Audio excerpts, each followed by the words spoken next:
Okay, so today we're focusing on Ordnance Survey maps and we're going to look at three different things: gradient, contour and spot heights.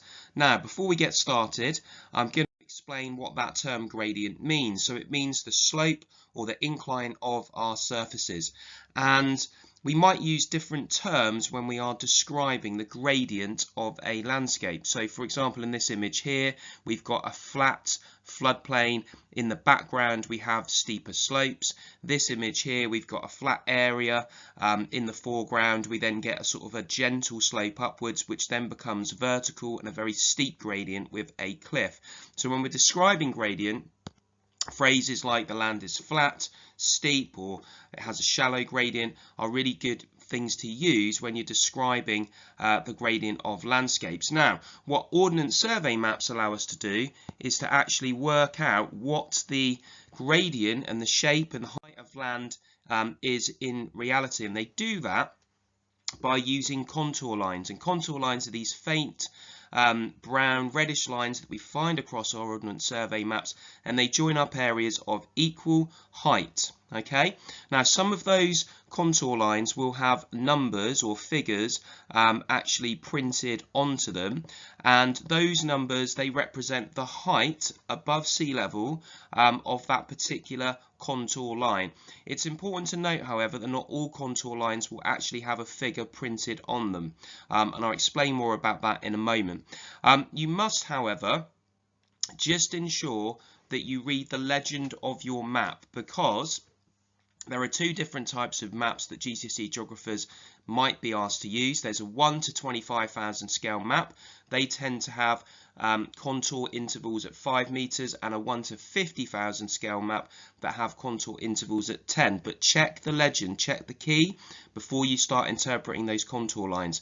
Altogether, what those contour lines allow us to do is to work out the relief of the land, which is a combination of the shape of the land and its height. Okay, now what do contour lines sort of tell us about gradient, and how should we interpret them?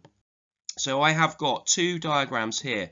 The first one on the left, we can see our contours going up in intervals of 5 meters, but we can see that they are very, spaced out, and that would then represent a slope with a kind of shallow or gentle gradient. Okay, the one on the right hand side, we can see the contours are much more tightly packed together.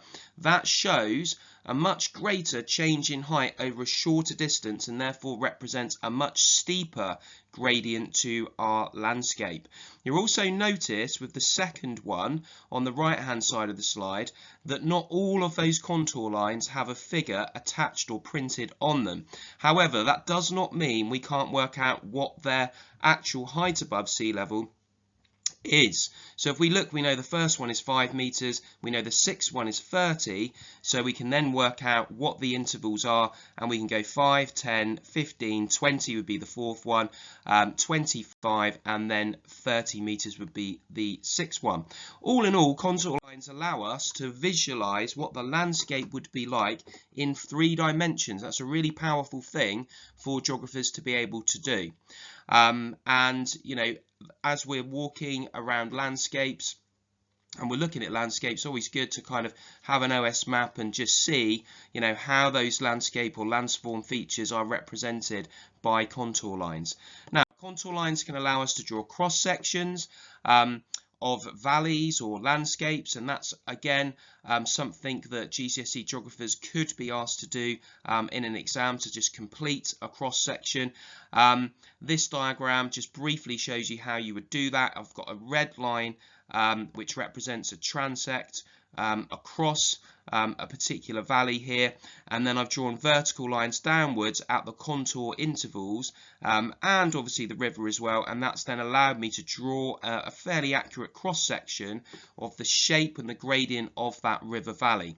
Okay, contour lines then, in addition to something else, allow us to work out what the height of the land might be very specifically. And this is where we bring in spot heights.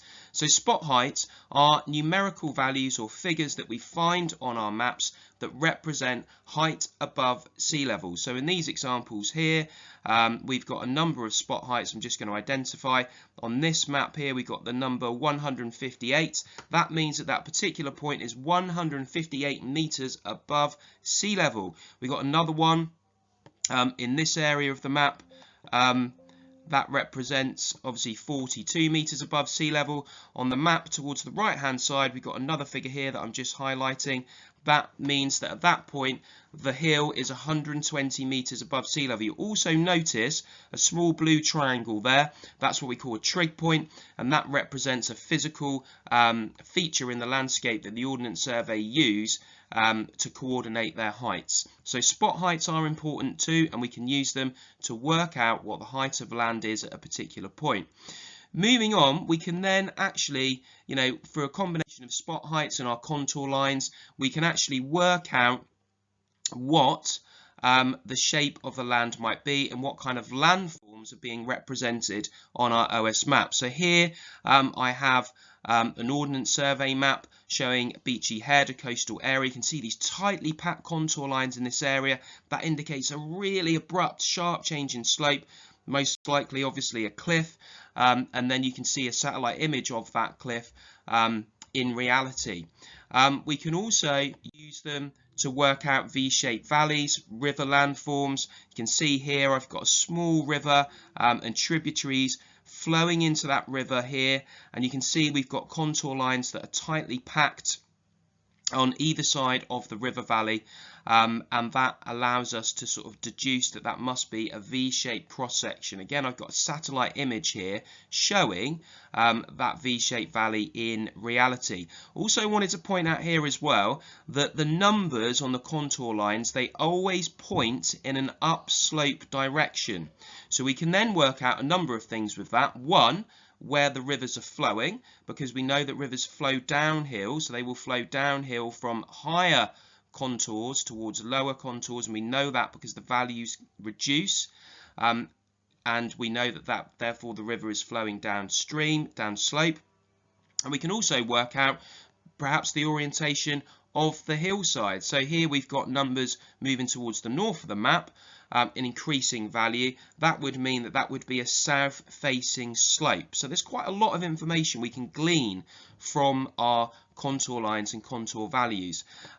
We can also deduce and work out glacial U-shaped valleys. Here we've got the valley floor, very, very spaced out contour lines, and then towards or on either side of the valley, we can see the contour lines become very tightly packed together, and that would represent, a very steep slope, which would be, most likely a U-shaped valley. You can see the image of that same U-shaped valley there on the right-hand side of the screen. And finally, flatland could also be easily worked out by looking at an OS map. Here we've got, a river clearly in its lower course because the contour lines are very, very few and far between, and we can see there's huge amounts of space between them, and so that would indicate that the gradient of the land is very, very flat. So overall, contour lines, spot heights can tell us a lot about gradient, can allow us to draw cross sections, can allow us to work out what kind of landforms